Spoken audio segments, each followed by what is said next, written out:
में विभूति योग का वर्णन किया है। अहम आत्मा गुणाकेश सर्वभूतासु स्थिता अहम आदिश्य मध्यम च भूतानां अंत एव च। भगवान कहते हैं, हे गुणाकेश, मैं सभी जीवों के हृदय में स्थित अंतर्यामी हूं और मैं ही सभी जीवों की उत्पत्ति, स्थिति और प्रलय का कारण। भगवान ने जो बात गीता में अर्जुन को सुनाया, वही बात ज्ञानेश्वरी में भी है। जीवात्मा को एक सूत्र भगवान ने जो दिया है, अब इस सूत्र का कई बार हम अर्थ न समझ करके अनर्थ भी लगा देते हैं। इसी को रामचरितमानस में कहा, सिया राम मैं सब जग जानी। जितने प्राणी हैं उन सब में परमात्मा है। और यही बात भगवान अर्जुन से कह रहे हैं, अहम आत्मा गुणाकेश सर्वभूतासु स्थिता।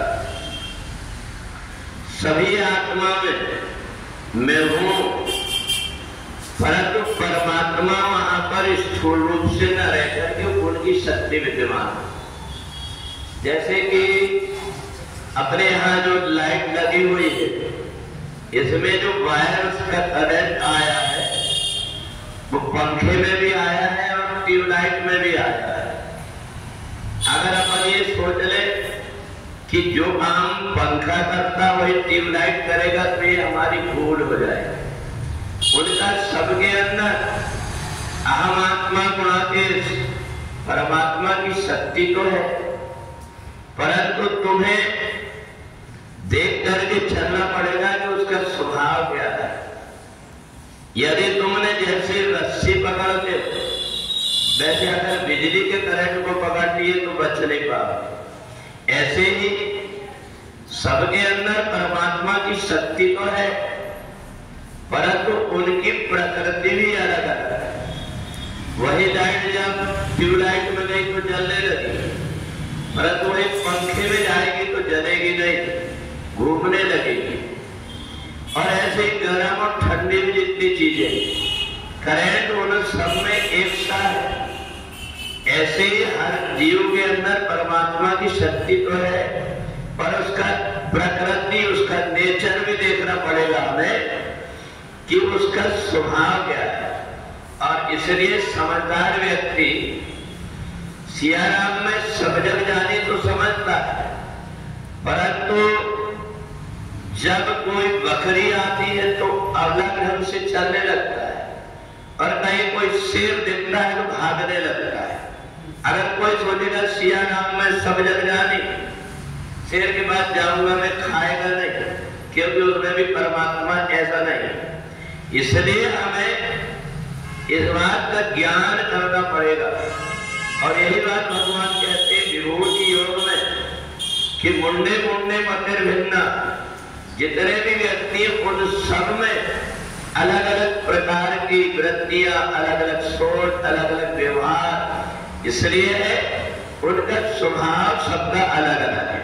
उनके अंदर जो शक्ति है, इसमें कोई दो मत नहीं है कि उसके अंदर जो शक्ति है वो परमात्मा से ही, उसके अंदर शरीर में देखने की, सुनने की, चलने की सब कुछ तो आ रहा है, परंतु उसकी जो प्रकृति है, उसका जो स्वभाव है, जिस प्रकार का उसका खान पान है, जिस प्रकार का उसका रहन सहन है, जिस प्रकार के पहले जन्म के उसके कर्म है, उसी के अनुरूप उसकी प्रकृति बनती।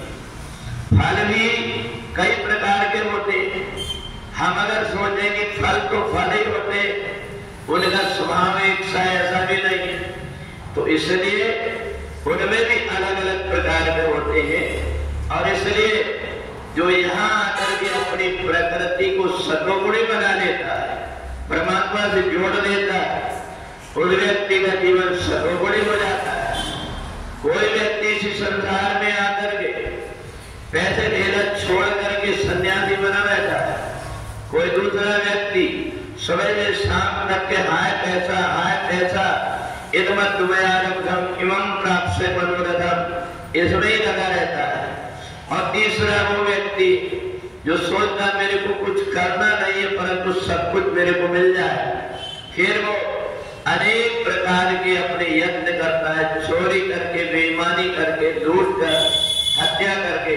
तो ये सब हमें देखना पड़ेगा कि हर किसी में सिया राममय कह करके और बैठे नहीं रहना है, बल्कि हमें ऐसी बुद्धि प्राप्त कर लेना है जो उसकी चीर और नीर दोनों में अंतर अपनी बुद्धि कर ले और हमें क्या चलना है, क्या कर्म करना है, इसका निर्णय कर ले।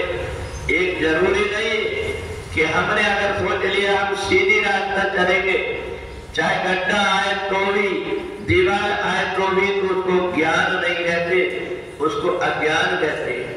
तो इसलिए इन सबको जो देख करके विवेक से जितनी भी चीजें हैं इन सब से अपना सामंजस्य बना करके चलता है, वह विभूति वाला पुरुष संसार में ख्याति भी प्राप्त करता है, सुख भी प्राप्त करता है और परमात्मा की भक्ति भी प्राप्त कर लेता है। बोले सच्चिदानंद भगवान की।